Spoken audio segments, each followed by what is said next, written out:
Ok, donc on est reparti. Faites-vous un bon café. Et puis voilà, je voulais dire, pareil, vous allez voir qu'il y a, à mon petit niveau, ce que je comprends, il y a 3 niveaux d'abstraction. hein. J'acquiers la connaissance, j'ai une vision superficielle de la chose. D'accord. Je vais voir ce que me disent les autres, je vais ingérer cette information pour essayer de comprendre un sujet. Après, il y a un travail personnel. C'est moi qui vais devoir creuser le sujet. D'accord. Approfondir avec le temps qu'il me faudra. Tu vas passer 6 mois, un autre gars va passer 1 an, il y a un génie qui va passer 3 semaines, d'accord. Te compare pas au génie, te compare pas non plus au crétin, d'accord. Fais à ton niveau, t'occupe pas des autres. Je te dis que c'est un travail personnel, en fait, apprendre la cybersécurité, et il y a que des gens passionnés qui font ça. Sinon, tu vas te faire un nervous breakdown. Donc pareil, si tu as fait de longues et hautes études, je vois qu'il y a des infirmiers, des docteurs qui en ont marre, parce qu'il semblerait que en 40 ans, on ait défoncé le système, ce magnifique système de santé qu'on avait, notre bel État-providence. On est en train de tout détruire. Enfin, c'est pas moi, c'est ceux qui sont au pouvoir, d'accord. Et je t'ai dit, bah ouais, si t'as fait de longues et hautes études, ça va aider. Ça veut dire que t'as un cerveau bien fait, des sessions de crunch, ça te fait pas peur, d'accord. De rester 12 heures derrière un livre, de rester 12 heures derrière un ordinateur, de creuser toujours plus, d'accord. T'as soif de connaissances. Ça, c'est la qualité intrinsèque du hacker. Et un hacker, c'est quoi? C'est un gars curieux, c'est tout, je répète, d'accord.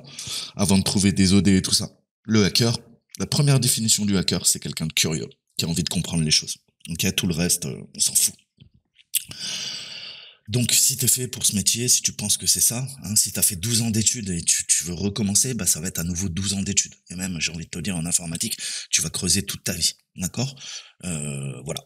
Et après, donc je te disais, léger niveau, haut niveau d'abstraction, bas niveau d'abstraction. D'accord. Enfin, tu vas devenir expert sur un sujet. Il va falloir des années.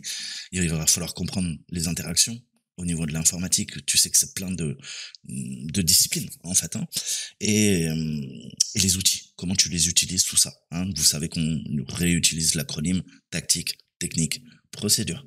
D'accord. Donc ça va prendre du temps. Nous, là, on va continuer la vidéo. Je vais continuer la théorie. On s'était arrêté dans la précédente vidéo. Je vous avais parlé un petit peu des bases, quelques petits programmes qu'on pouvait utiliser. Maintenant, quand on audite en Red Team, comment on peut chasser les utilisateurs. Ça va être une vraie chasse à l'homme, d'accord. Donc vous devez bien comprendre qu'il y a une vision, il y a une stratégie, il y a des tactiques à mettre en place, et vous devez avoir une vision holistique, c'est-à-dire comprendre la surface d'attaque, comprendre, je vous disais, l'organisation en soi. Quels sont les utilisateurs qui sont connectés à telle machine. Et on a 2 types de réflexion. Comment je peux aller récupérer les activités des utilisateurs via un accès qui n'est pas privilégié, donc c'est-à-dire ce qu'on appelle du pre-elevated access, c'est-à-dire avant de quoi, d'avoir élevé mes privilèges, qu'est-ce que je peux récupérer en phase de reconnaissance et d'énumération, et bien sûr, par dichotomie, une fois que j'ai pu élever mes privilèges, post-elevated access, qu'est-ce que je peux faire? D'accord. Donc, tu as bien compris que c'est beaucoup plus cool de se connecter à un contrôleur de domaine, regarder les logs et savoir quelles sont les personnes qui sont connectées sur telle machine, qui contrôle le DC et contrôle l'entreprise. On va faire très simple. D'accord. Donc, la première étape, ça, c'est super cool. Mais la première étape, c'est quoi? Tu seras utilisateur non privilégié. Et donc, déjà, quelle possibilité tu as sans avoir une escalade de privilèges qui, bien sûr, te donnera encore plus de droits, encore une meilleure lecture du champ de bataille. Alors, on a PowerView. Je vous en avais parlé. Je ne vais pas revenir là-dessus. On va développer encore. Je vous avais parlé de PS Reflect, de Matt Graber. En principe, je vous ai tout mis en source. Mais je vous avais dit, on fait des appels via les API et on va essayer de voir. Beaucoup d'utilisateurs, gros trafic sur un serveur, ça peut être intéressant pour un red teamer.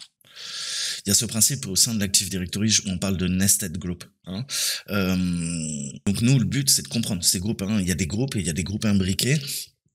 On doit comprendre au sein de ces groupes comment s'agrègent les différents acteurs, les différents membres. Combien il y a de types de groupes qui sont présents.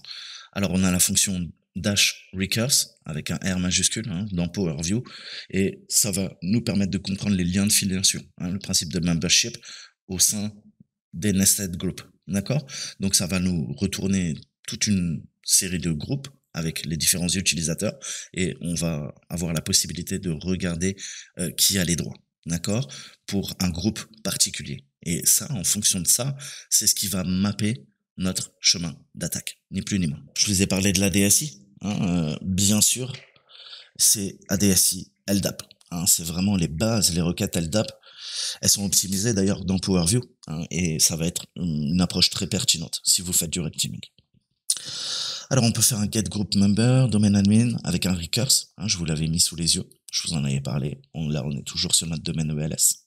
Donc là on voit une requête un peu plus complexe, d'accord. En l'occurrence on va requêter tous les membres qui sont DA et ensuite on affiche tous les noms via une requête sur logiquement les utilisateurs qui correspondent à ce motif, à ce pattern, d'accord. Est-ce que tu en fais partie ou pas? Alors quand on s'intéresse au schéma, à l'architecture de l'Active Directory aussi, il faut comprendre parfois, certains administrateurs ont peut-être de multiples comptes, comptes qu'il va falloir identifier.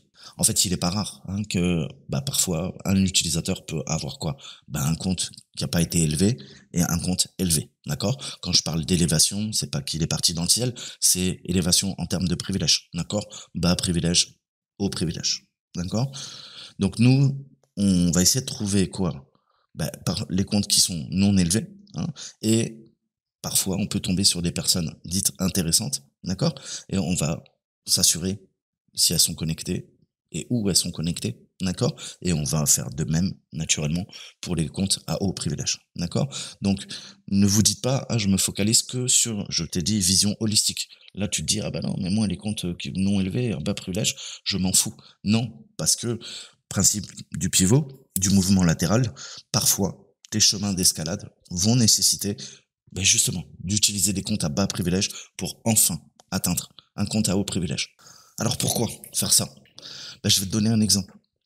Si on arrive à compromettre une machine qu'on aura identifiée, qu'est-ce qu'on fait? On se met en stase, on attend, on se fait un petit café, et si la cible se connecte, d'accord, avec son compte à haut privilège, on peut de facto compromettre maintenant le compte qui vient d'être connecté à haut privilège, d'accord. Ça peut être une technique. On va être résident. Alors, on va parler de fonctions très utiles. Au sein de Power View, vous avez l'invoke user hunter. Alors, ça va requêter sur le domaine tout ce qui est objet, donc on parle également des ordinateurs. Et via l'API, on va voir également les utilisateurs qui sont connectés. D'accord? Donc, les différents objets, utilisateurs, machines, et sur chaque machine, on va voir les utilisateurs qui sont connectés. Et vous avez une petite option qui porte bien son nom, qui s'appelle Stealth. Vous savez que ça veut dire furtif. Vous l'avez là. On va faire un invoke user hunter, un dash steal, dash show all. Et là, qu'est-ce qu'on voit? Encore une fois, petite capture d'écran sur notre fameux domaine ELS. D'accord? Et qu'est-ce que je vois? Je vois 3 comptes là qui s'offrent à moi. D'accord? On a le nom de l'ordinateur, le nom de l'utilisateur, le domaine, l'adresse IP. Alors, cette commande, en fait, pour développer un peu, ça va énumérer tous les systèmes de partage distribués au niveau du contrôleur de domaine. Ça va extraire tous les objets, donc utilisateurs, aussi les split paths, donc les chemins d'exécution, les home-dir, les home directories, etc., etc., etc. Donc on va récupérer tout ça, on parle de champs, et ça va nous permettre de mapper et comprendre comment s'agrège l'AD schema, donc l'architecture au sein de l'Active Directory. On va essayer de repérer par exemple des serveurs de fichiers et les utilisateurs, comment ils viennent s'insérer en fonction des machines, les différents groupes. Je vais pas revenir dessus, je pense que vous avez compris. Donc l'idée derrière ce principe de furtivité, c'est que ça va nous permettre en fait de récupérer beaucoup d'informations de plein d'ordinateurs. C'est qu'on peut avoir donc par exemple des douzaines de machines, d'accord, au sein d'un réseau, avec beaucoup de personnes qui sont connectées à ces machines, d'accord. Donc beaucoup de trafic, et nous, l'avantage, c'est qu'on va pouvoir récupérer en masse et extraire toutes ces informations qui nous permettront d'avoir une meilleure compréhension de la situation, le fameux situational awareness. Ensuite, ça utilise le getNet session contre les systèmes qui ont été identifiés, d'accord. Donc pareil, ça va nous permettre de mapper l'ensemble, presque l'ensemble du réseau et on va agréger les données, voir en fait où c'est qu'il y a du heavy traffic, d'accord? Donc en fait, vous devez penser ça comme des cartes heuristiques, hein, c'est vraiment ça, des cartes mentales, et vous devez tracer les accès, bien sûr, les voir en fonction des privilèges des utilisateurs. C'est Bloodhound qui vous aide à faire ça, hein. Ça vous permet d'avoir une meilleure compréhension de la situation. Mais vous devez également penser en termes de bande passante. D'accord? Ce que je veux dire par là, c'est que vous devez identifier les machines qui ont beaucoup de trafic, hein. Si une machine a beaucoup de trafic, c'est peut-être qu'il y a des choses pertinentes, intéressantes. D'accord? Sans délaisser pour autant des machines qui vous paraissent isolées. D'accord? Parce que parfois, on passera justement par ce type de machine en se disant, putain, et très souvent, hein, vous allez voir, j'ai des copains qui me racontent ça, hein, moi je suis pas dans le métier, mais ils me disent: «Putain, cette machine, le client l'avait oubliée et ça nous a permis de pivoter et c'est comme ça qu'on a compromis le contrôleur de domaine». D'accord? C'est pour ça qu'il faut avoir une bonne gestion de votre parc informatique, avoir les métriques, avoir la volumétrie, d'accord? Savoir où sont vos serveurs, hein, quel B serveur ça se trouve, si jamais tu travailles, sur le cloud, hein, parce que sinon tu es perdu et tu vas oublier des machines, d'accord? Et du coup, tu penses qu'elles sont hors scope, elles sont plus dans ton périmètre ou qu'elles ont été démantelées, hein, on les a enfin, cette machine était censée être démantelée. Et en fait, tu vois qu'il y a des machines parfois qui tournent et on a oublié. D'accord? On a oublié de les mettre à jour, on a oublié d'installer un pare-feu. D'accord? Parce qu'on travaille vite, on fait les choses vite. D'accord? Aujourd'hui, doit aller très vite, hein. Tout va très vite, tout va de plus en plus vite. Et le monde est de plus en plus pourri, hein. Je vous laisse réfléchir. Franchement, regardez, prenez n'importe quel objet du quotidien, une voiture, un frigo et tout ça. Ah, ça va super vite, hein. En fait, ce que je vois, c'est de l'obsolescence programmée. D'accord? Donc en fait, on fait pas mieux qu'avant, hein. Je crois qu'à l'époque de nos parents, on faisait encore mieux, tu vois? Et ça va de mal en pire, en fait, hein. On n'est pas en train d'évoluer, la société est en train de régresser à tous les niveaux. Mais comme tu as la tête dans le guidon, tu t'en rends pas encore compte. Mais t'inquiète pas, tu as l'intelligence artificielle et puis bientôt tu vas partir, sur Mars ou sur la Lune avec Elon Musk et puis on va t'implanter une petite puce, Neuralink. Ça va t'aider, tu seras beaucoup plus intelligent. Mais oui, bien sûr. D'accord? Donc voilà, il y a du recul, hein, encore une fois, sur n'importe quelle situation et essayer de comprendre cet environnement, d'accord? Qui est connecté à ce domaine? Pourquoi ils sont connectés? Pourquoi d'ailleurs il y a un compte qui est tout le temps connecté, qui se déconnecte jamais de la machine, d'accord? Tout ça, c'est des questions, encore une fois, qui vont développer votre sens critique de l'analyse. Et c'est une des qualités qu'il faudra. Alors, je te le dis tout de suite, l'Invoke User Hunter, non, tu l'utiliseras pas. Tu l'utiliseras pas, c'est pas sûr, hein, d'un point de vue d'une équipe rouge. Par contre, si tu rajoutes le dash stealth, tu peux t'en servir. D'accord? Pourquoi? Parce que sinon tu vas générer du bruit sur les réseaux. Et là, ça va être LDAP en mode vénère. Et bien sûr, bah, les équipes bleues vont se poser des questions. D'accord? Si tu sollicites trop un décès avec des requêtes LDAP, d'accord? Eh ben, c'est comme si tu criais dans une salle, hein. Tout le monde va se retourner, va te regarder. Bah là, c'est pareil, d'accord? Donc en fait, il faut que tu pinpoint, hein, comme on dit en anglais, il faut que tu cibles, hein, précisément avec qui tu vas communiquer, d'accord? Ben, c'est un peu pareil. Dans la vie, tu peux pas parler avec tout le monde. Il y a des gens bien, il y a des gens beaucoup moins bien. Il y a des gens qui sont gentils qui vont t'aider. Il y en a d'autres qui vont chercher à t'enculer. Donc, bah, fais attention, hein, à qui tu parles. Hein, moi, je te dis ça, je dis rien. Moi, je parle avec tout le monde. Vous savez, hein, il y a des gens honnêtes, il y a des gens qui veulent jouer. On joue, il n'y a pas de problème. On va jouer, on va continuer de jouer. Pareil, petit diagramme, hein, je vous l'avais mis hier, mais il faut bien comprendre ça. Tu vois bien quoi? Bah, la différence en termes de bruit. Qu'est-ce qui se passe? Eh ben là, tu es en mode bourrin, hein. Donc à gauche, pas bon. C'est pas bon, d'accord? Invoke user, pourquoi t'as oublié le stuff? Tu vois que tu es en train de faire quoi? Du get logon session, get logon session, get logon session. Sur quoi? Sur tous les postes clients? Et en plus, le contrôleur de domaine, tu vas lui dire get computer. Mais ils vont se dire, c'est qui ce gars-là? Comment il nous agresse, hein?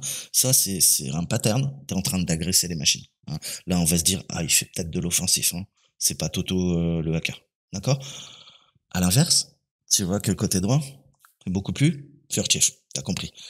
Tu fais un get user home directories et un get session via quoi? Via un serveur de fichiers qui va lui-même requêter et te dire, ah bah attends, il y a telle session, telle session, telle session.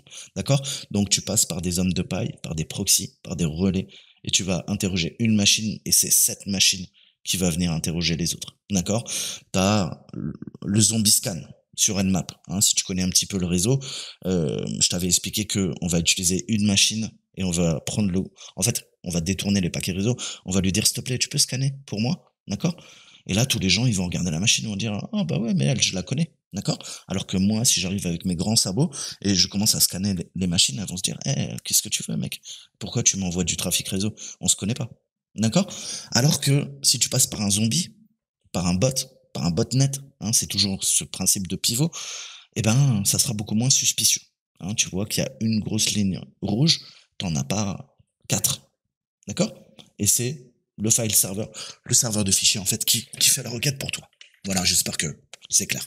Mais des fois, un bon dessin, ça vaut mieux que deux mauvaises explications de saltimbanque. Les bases, c'est ça qu'il faut comprendre, hein. Même s'il y a des domaines enfants, hein, ce qu'on appelle des child domains, c'est que finalement, n'oubliez pas, hein, vous pouvez récupérer tous les utilisateurs d'une forêt au sein de l'AD en faisant une simple requête à un seul contrôleur de domaine. On va lui demander le GC, le Global Catalog. D'accord? Il va me dire, ah, tiens, tu veux faire des courses? Attends, je vais te donner mon catalogue global. Tu vas pouvoir le feuilleter. Tu vois? Et dans ce catalogue, bah, tu as tous les gens qui sont dans la forêt. D'accord? Intéressant. Et là, j'ai pas besoin d'être administrateur, je crois. Hein, pas besoin de privilège administrateur pour effectuer cette opération. Tu commences à comprendre? Donc, pareil, on a le script qui a été lancé. Hein, vous connaissez mon domaine. Hein, je suis un enfant. Donc, c'est ELS-child. D'accord? Et on récupère le catalogue et on voit qu'on a une liste de tous les utilisateurs de l'ensemble de la forêt. Là, on voit quand je fais un get forest global catalog, on récupère beaucoup de choses. D'accord? Et ça va venir requêter aussi sur les domaines enfants. Hein, enfants, parents, parents, enfants. Et je récupère ensuite quoi? Je récupère tous les utilisateurs de la forêt. D'accord? Et ça me permet de quoi? D'avoir une liste. Maintenant, j'ai une word list de quoi? D'utilisateurs. Ah, je vais pouvoir faire quoi? Du password spring. En fonction des politiques de sécurité. Je vais essayer de pas trop tartiner. Je pourrais faire du bruit et je pourrais bloquer des comptes. D'accord? Donc, pareil, il va falloir continuer notre travail de diligence, d'enquête. Hein, c'est un vrai travail d'enquête. Vous devez être des enquêteurs. Pour moi, c'est ça.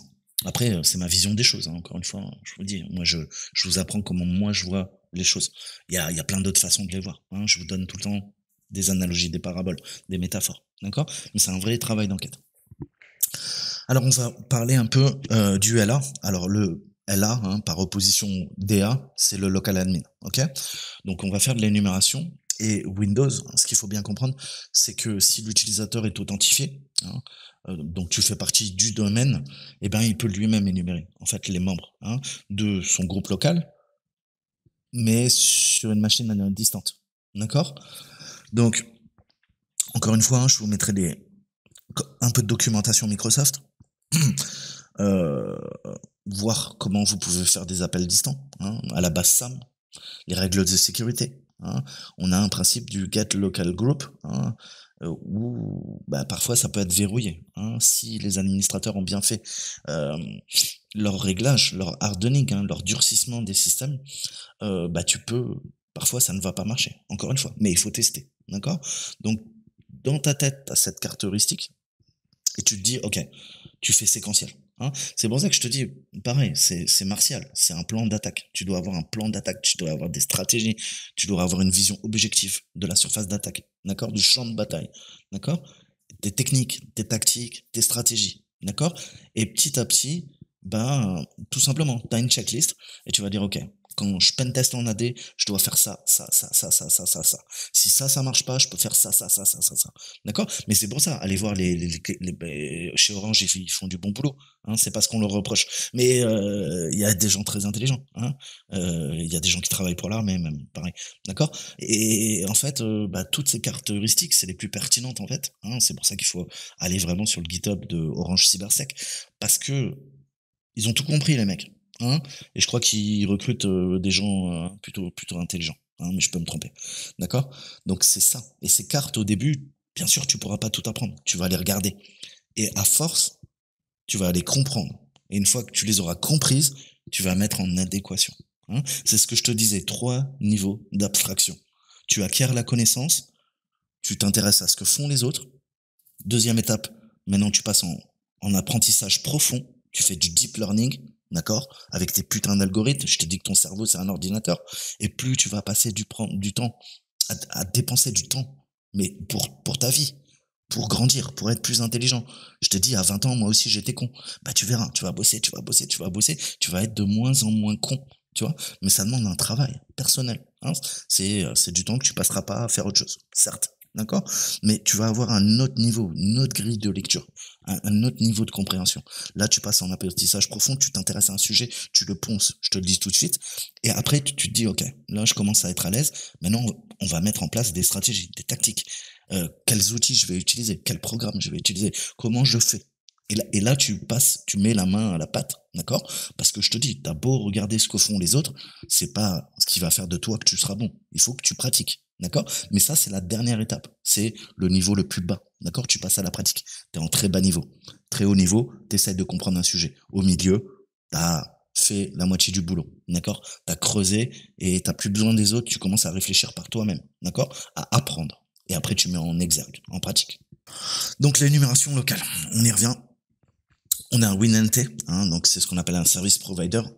Et on va pouvoir utiliser ce qu'on appelle des accélérateurs ADSI qui vont nous permettre l'énumération au sein des groupes locaux, hein, et des utilisateurs au sein du réseau. On a vous savez, un Win32, c'est une des API les plus sollicitées. Enfin, il y en a plein d'autres, mais Win32, voilà, ça pèse, hein, on peut faire des appels et on a le Net Local Group Get Member. Donc, Net Local Group Get Member. Je pense que si vous avez quelques connaissances en anglais, j'ai pas besoin de vous le traduire, mais ça va pas donner le même type, hein, d'informations. Vous retournez, d'accord? Cependant, il peut être beaucoup plus rapide, d'accord? Puisque on va utiliser en fait des fonctions, hein, natives au sein du code, notamment via l'interface de programmation applicative de Windows, et on en a plein, d'accord? Donc vous pouvez utiliser Net Local Group Get Member, beaucoup plus rapide, mais moins d'informations que les techniques qu'on a vues juste avant. Alors comment on fait ça? On va appeler là-dessus, hein. Là, je vous le mets, les commandes, hein, c'est des commandes à noter vraiment. Donc là, ça va nous permettre de requêter via le service NT, hein, et on récupère tout simplement les membres du groupe local administrateur sur une machine spécifique à distance. D'accord? Pareil, getNet local group. Donc, bien sûr, à la base, hein, c'est pour identifier les RID 500. Donc, c'est les administrateurs. D'accord? Et voilà, ça a été patché, hein. Il y a un KB 28 71 997, mais vous pouvez donc cette fois-ci via un appel API, d'accord? Donc là, on utilise l'interface de programmation et get local group membership, d'accord? Pareil, tu veux récupérer des informations, on continue sur l'énumération des administrateurs locaux ou de l'administrateur local s'il y en a qu'un, d'accord? Alors, si je veux une liste effective d'utilisateurs, hein, qui peuvent accéder à mon système cible, on peut utiliser un recurse. On a un exemple ici, d'accord? Ça nous renvoie. Et on a fait notre get net local computer name WCS server recurse. Alors, on a le principe de derivative local admin aussi, hein, le DLA. Comment vous expliquer? En fait, il n'est pas rare, hein, au sein d'un système d'avoir, en entreprise, c'est le meilleur exemple. On va chez vous un peu moins, mais en entreprise, on va avoir quoi? On va avoir plein d'administrateurs locaux et parfois qui ont des rôles très délégués. D'accord? Il y en a un qui va s'occuper des imprimantes réseau, il y en a un autre qui va s'occuper peut-être du spooler, d'accord? Il y en a un autre qui va s'occuper d'un serveur de fichiers, il y en a un autre qui va s'occuper du serveur Exchange. Bon, bref, tu m'as compris, d'accord? Donc, on a différents administrateurs qui ont chacun un certain type de délégation. Donc, pour nous, vous avez bien compris que ça complexifie l'acquisition des données, la compréhension du système et de la surface d'attaque. Donc en soi, ce qu'on va faire, vu que ça nous complexifie la tâche, parce qu'on cherche en fait à trouver, on va essayer de trouver chaque utilisateur et voir un petit peu les gains d'accès qu'ils peuvent nous fournir pour un système qui est ciblé. D'accord? Alors, bien sûr, ce travail de diligence, je vous le dis, hein, c'est ça qui va accroître vos capacités de gagner l'accès, d'accord, et de pivoter au sein du réseau. Donc, comment on peut solutionner le problème? La réponse, c'est qu'on peut utiliser un compte de domaine et il va nous permettre de gagner l'accès à des cibles distantes. On appelle ça le derivative local admin. On va voir le concept. Donc, pareil, je vous redirige vers un article de Justin Warner, hein, pour mieux comprendre, hein, ce principe de user hunting, la chasse à l'utilisateur et le concept de derivative local admin. Je laisserai lire l'article, je vous mets un petit diagramme pour comprendre. Donc tu as bien compris que notre Black Hat, qu'est-ce qu'il va faire? Il va passer par la workstation C, B et A. D'accord? Donc, je vous laisserai lire l'article, mais ce qu'il faut comprendre, c'est qu'un attaquant malveillant va accéder à Sally, compromettre ses PI, ses informations d'identification personnelle ou ses tokens, son jeton, d'accord? En utilisant ça, l'utilisateur malveillant va accéder à la workstation B, compromettre les informations d'identification ou de jeton de Fred. Ensuite, elle va utiliser ces informations d'identification pour devenir administrateur local sur la cible d'origine, la workstation A. Donc, en tant que reptile, n'importe qui dans le groupe administrateur de poste de travail, ce qu'on appelle le workstation admin, sera une excellente cible pour accéder au système d'origine, d'accord? Pourquoi? Parce qu'il pourrait accéder à des personnes spécifiques dans un groupe qui s'appelle Network Ops, bien qu'il puisse ajouter un saut dans le flux de travail, au niveau du chemin d'attaque. Si on pense à Bloodhound, il n'obscurcit que légèrement le chemin d'attaque, d'accord? Alors, on va parler de la technique du walking back sur les local admin, d'accord? Pour mieux comprendre le concept, on va voir un petit peu dans PowerView. Je vous ai dit, vous pouvez faire un show all pour revenir en arrière et ça peut être très utile, d'accord? Via ce scénario. Imaginons, donc si je reprends l'exemple, on hameçonne Sally, d'accord? On augmente nos privilèges sur son système. On va utiliser Mimikatz pour extraire les informations d'identification. Ça nous donne les droits de administrateur de poste de travail, workstation admin, d'accord? Ensuite, on cale notre show all, invoke, stealth user enter, et ça nous trouve un administrateur de domaine qui est connecté sur la workstation A, d'accord? La A. On fait un get net local group, workstation A, on voit qu'il y a un groupe network ops qui est présent dessus. On fait un get net group network ops, on énumère les utilisateurs qu'on veut cibler, d'accord? On voit que Fred est membre de ce groupe de domaine, comme on l'a vu. D'accord? On compare les données de recherche d'utilisateurs précédents, on voit qu'il est connecté à la workstation B. Ok. On exécute sur le poste de travail un getNet local group B pour trouver qu'il existe un groupe également administrateur de workstation admin, pardon. Ensuite, on utilise nos informations d'identification pour accéder à la workstation B. On va utiliser WMI ou PSExec, ou l'agent de votre choix. D'accord? WMI, moi je préfère. Et on utilise l'invoke Mimikatz à nouveau pour vider les informations d'identification sur la station de travail B, enfin poste client B, et trouver les informations d'identification de Fred. D'accord? Ensuite, 8e étape, on utilise les informations d'identification de Fred pour accéder à nouveau à la workstation A. D'accord? Et là, on utilise Mimikatz pour vider les informations d'identification, et cette fois-ci, on récupère quoi? Les mots de passe de l'administrateur du domaine. D'accord? Donc, vous voyez, on va faire un va-et-vient entre terrain. Voilà, comprends que, bien sûr, les utilisateurs à bas privilèges nous intéressent. On va passer de compte à compte à compte à compte jusqu'à pouvoir, accéder à un groupe administrateur. Et à partir de ce groupe administrateur, on va s'intéresser à d'autres groupes administrateurs sur d'autres machines, même des machines sur lesquelles on aura déjà pivoté. On va revenir, s'assurer qu'on a fait tout ce qu'il faut. Et le but, après, c'est de voler le compte DA. D'accord? Une fois que tu as le compte DA, tu es open bar, tu peux contrôler le contrôleur de domaine, le DC. D'accord? Donc là, si on regarde bien avec notre fameux admin count equal 1, dans cet exemple que je vous présente, on a quoi? On a 7 comptes privilégiés et il y en a un, c'est le KRBTGT. Vous savez que c'est plutôt croustillant. Et il y en a 2 autres même qui sont apparus, que je n'avais pas avant. J'ai le database application et j'ai notre fameux personnage exorciste. D'accord? Donc pareil. Préparez-vous à des faux positifs en utilisant cette technique, d'accord? Donc encore une fois, qu'est-ce qui est efficace? Qu'est-ce qui génère du bruit sur le réseau? Qu'est-ce que je peux me permettre? Qu'est-ce que je ne peux pas me permettre? Qu'est-ce qui va m'apporter de bonnes informations? Ou qu'est-ce qui va m'apporter trop d'informations?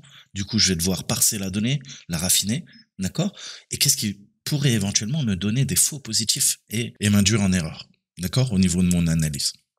Alors les GPO, hein, comment énumérer les GPO et comment en abuser, hein. Je vous redirige vers les cours Active Directory, j'ai défoncé tous les labs TryAcme, je ferai ce Hack the Box quand la machine boot, hein. On va essayer de déterminer qui est connecté, c'est ce que je vous disais tout à l'heure, qui a les droits privilégiés, qui fait partie de groupes restreints ou non, et techniquement quelles sont les règles de sécurité au sein de l'Active Directory via nos GPO. D'accord? Alors, c'est au niveau de sa conception, hein, intrinsèquement, au niveau de l'architecture, les GPO, quoi? Eh ben, elles sont accessibles à n'importe qui du domaine. D'accord? Alors, en sachant ça, avec cette information qui me paraît pertinente, comment maintenant je peux exploiter? D'accord? Si tout le monde peut accéder aux GPO, hein, et ben du coup, comment moi je peux accéder aux GPO et trouver quoi? Des faiblesses, des problèmes de configuration et abuser de ces règles de sécurité. Donc encore une fois, ça va être un processus itératif. Là, on fait vraiment de l'OSINT, on récupère de la donnée en entrée, on raffine, je vous ai expliqué, on prend de la donnée brute, on la raffine et on a de la donnée opérationnelle, exploitable. Donc, il y a tout un principe et un processus de corrélation de l'information. D'accord? Ça va être très important parce qu'en fonction des machines, en fonction d'où je me situe dans le domaine, bah, parfois je pourrais parler qu'avec le contrôleur de domaine. D'accord? Donc, quelles sont les possibilités? Et ça, c'est tout l'art, en fait, des chemins d'escalade. Et pour avoir ces chemins d'escalade, il faut une compréhension du système, de son architecture, mais également, vous, des possibilités qui s'offrent et des défauts que vous aurez rencontrés, des failles qui seront présentes et que vous allez venir exploiter pour parvenir à vos fins. Et la fin justifie tout le temps les moyens, hein, donc vous devez avoir très faim. Bon, elle était pourrie, ça. Comme d'habitude, c'est cadeau. Toutes les vannes pourries, mon humour de merde, vous savez, c'est toujours gratuit, c'est comme YouTube. Donc on va parler un peu segmentation réseau, d'accord? Parfois on pourra pas atteindre, je te disais, telle ou telle machine, d'accord? Je veux savoir qui est connecté, hein? Est-ce qu'on peut requêter le DC, d'accord? Est-ce que je peux corréler certaines GPO et certains attributs, hein, au sein bah, des objets de l'ordinateur, et à partir de là, quelle information je peux récupérer, d'accord? Je peux peut-être identifier un administrateur sans envoyer aucun paquet vers la cible. Ah, on retrouve quoi? Cette composante qui est la furtivité. Alors, là, vous avez sous les yeux la fonction find GPO location. D'accord? Donc, encore une fois, si on regarde un petit peu la documentation, et je vous mettrai une conférence, hein, qui s'appelle PSConf-EU, Offensive Active Directory with PowerShell. C'est un talk que je vous conseille et que je vous encourage fortement à apprécier. D'accord? Et puis, plus tu vas voir de conférences de hackers en anglais, plus tu vas devenir bon en anglais. Je sais que on n'est pas tous bilingues, hein, moi-même je le suis pas, mais il va falloir l'anglais, c'est une prérogative, hein, si tu veux faire ce métier. Donc il faut vraiment entraîne ton oreille. S'il y a les sous-titres, tu les mets. Mais ce que je te dis, écoute de la musique en anglais, écoute, regarde la télé en anglais, enfin pas trop, hein, pas 10 heures devant Carlito et McFly américains, s'ils existent. D'accord, mais forme ton oreille et pareil, je te dis, ton cerveau, au fil du temps, bah ouais, tu vas devenir bilingue. D'accord? Parce que l'anglais, tu peux pas t'en passer. Donc, au niveau des GPO, hein, on va continuer l'exploitation au sein de PowerView. Je vous mettrai encore une fois les, comment dire, les parties détaillées, hein, au niveau du GitHub que vous devez aller creuser pour récupérer ces fonctions et les comprendre. D'accord, une fois, lisez le code et en plus, c'est bien documenté. D'accord, c'est des gens sérieux qui ont fait ça, pas comme moi. Tu vois que là, je peux caler un find GPO location et je lui cale le username. Imaginons que je veux identifier tous les ordinateurs avec un utilisateur spécifique qui aurait un accès local à RDP, d'accord? Avec les droits sur le domaine, ben, je vais faire un find GPO location, username et dash local group et RDP. Hein. Vous savez qu'au sein de Windows, pour pouvoir vous connecter à distance, hein, en bureau à distance, ce qu'on appelle un remote desktop protocol, protocole de bureau à distance, eh ben il faut faire partie de ce groupe, d'accord? Et de facto, si tu es administrateur, tu fais de facto partie du groupe RDP, d'accord? Puisque naturellement, les administrateurs ont plus de droits que tant de Janine qui travaille à la comptabilité, d'accord? Et je vois pas pourquoi je donnerais un accès privilégié à une machine de production à tant de Janine, d'accord? Elle fait de la recette, d'accord? Etc., etc. Hein, je vous donne des exemples bidons, mais pour, encore une fois, étayer mes propos. Ok, donc je peux commencer à pareil, à comprendre l'information, la corréler, et on peut faire ça, autant je peux aller de l'avant, mais je peux aller de l'arrière. Hein. Je vais faire un va-et-vient, je te disais, une information, je peux qu'est-ce que je peux en faire? Je vois qu'il y a un système donné avec des applications, enfin des GPO qui sont appliqués, d'accord, au sein de ce système. Ces GPO, elles ont également quoi? Bah, des utilisateurs, hein, puisque en fonction des utilisateurs, des objets en fait, hein, une certaine GPO va s'appliquer, d'autres pas. Donc utilisateurs qui sont dans des groupes restreints ou non, d'accord? À moi d'identifier tout ça.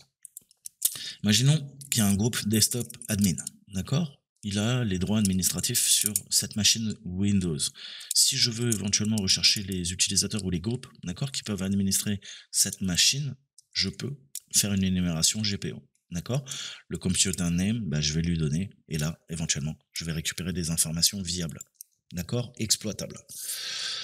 Les GPP, pareil, pense que tu as domaine, sysvol, domain policies, hein, mais ça, je vous l'avais déjà montré dans mes vidéos, je vous montrais comment exploiter, hein. Le JP password, ça va permettre d'identifier si l'administrateur il a les mots de passe, hein, au sein de sysvol. D'accord? Donc ça c'est toute la puissance de PowerSploit, hein, c'est pour ça qu'il faudra apprendre à l'offusquer, c'est un très très bon outil et ça va scanner. Alors on a un partage très spécifique qui s'appelle sysvol, d'accord? Un partage sur le DC, d'accord? Et en fait ce qu'il fait c'est qu'il va identifier des fichiers au format XML, d'accord? Qui ont un attribut spécifique qui en fait c'est du littéral, c'est un string avec un mot de passe qui est encapsulé, qui est chiffré et ça s'appelle le C-password, d'accord? Donc ça c'est un attribut très particulier et je te disais tu peux faire des attaques de FDP sur le sysvol, hein. Je t'ai dit qu'il y avait un principe de réplication au sein des contrôleurs de domaine et il se pourrait que en bidouillant sur le sysvol, tu vas contaminer d'autres contrôleurs de domaine. Mais il faut creuser, hein. Franchement, je te donne des pistes, je suis pas sûr, hein. Tout ce que je te raconte de toute façon, c'est à toi de creuser, vérifier que je te raconte pas des conneries, d'accord? Ça sera ton petit travail personnel. Donc on peut décrypter ce string, hein, cette chaîne de caractères, puisque Microsoft a été gentil avec nous. On a la clé de déchiffrement, d'accord? Je te laisserai aller creuser aussi pareil. Cependant, Microsoft a sorti un patch, c'est la knowledge base, donc le KB, hein, 29.62.486, hein, qui devrait être installé d'ailleurs sur chaque ordinateur, qui permet de manager en fait les GP, les group policies, d'accord? Mais soyez conscient que ce patch, cependant, n'efface pas quoi? Eh bien les fichiers XML GPP qui sont présents au sein de sysvol qui contient les mots de passe. Intéressant. Hein, on dirait que Windows patch, mais patch pas les failles, hein. Donc je me dis peut-être que ces failles sont utilisées par des services supra-étatiques, enfin bon bref, hein, tu vois ce que je veux dire ou quoi? Donc Active Directory Group with Local Admin Rights. Alors, la puissance de PowerView, c'est sa capacité à vous fournir des, comment dire, des patterns, des informations et d'identifier les groupes au sein de l'Active Directory qui ont les droits LA, hein, donc local admin, dans l'environnement que vous allez pentest. D'accord? Vous savez que c'est très difficile, hein, de gérer plein de postes clients dans des environnements dits larges en entreprise, hein, au niveau de l'organisation. Alors il est pas rare en entreprise, hein, je te dis, par principe de déploiement, mais aussi parfois de simplification, mais à force de trop simplifier les GPO et de les rendre systémiques, tu peux introduire des failles, hein. Alors, bah justement, il va falloir faire une analyse systémique et systématique, d'accord? C'est-à-dire que allez, on va faire très simple. J'ai une grosse boîte et pour pas me prendre la tête, je vais dire ok. Tous les workstation admin, hein, s'ils font partie du groupe au sein de l'Active Directory, je vais créer une règle, d'accord, qui va dire littéralement, hein, entre guillemets, que pour être workstation admin au sein du groupe, eh ben il faut qu'il soit également membre en local, hein, donc local administrateur sur tous les postes clients. D'accord? Alors parfois, ça peut être utile. D'accord? On va simplifier au maximum. Le problème, c'est que les GPO, il faut bien les configurer et ça prend du temps. C'est même un travail à temps plein, hein, j'ai presque envie de dire. D'accord? Et le problème, c'est que bah, parfois, quand tu es administrateur système, tu vas tout faire. D'accord? Au sein de l'Active Directory. Tu vas pas t'occuper que des GPO. Hein, et je l'ai vu dans de grands groupes, dont je dirais pas le nom. D'accord? Et bah parfois, malheureusement, bah c'est pété. Et on va trouver ces failles et on va pouvoir les exploiter. Et PowerView, tu as bien compris, eh ben, il va permettre d'identifier ces groupes, hein, au sein de l'AD qui font partie de tel ou tel groupe, tel ou tel ordinateur, à tel ou tel droit. Et c'est exactement ce qu'on veut savoir.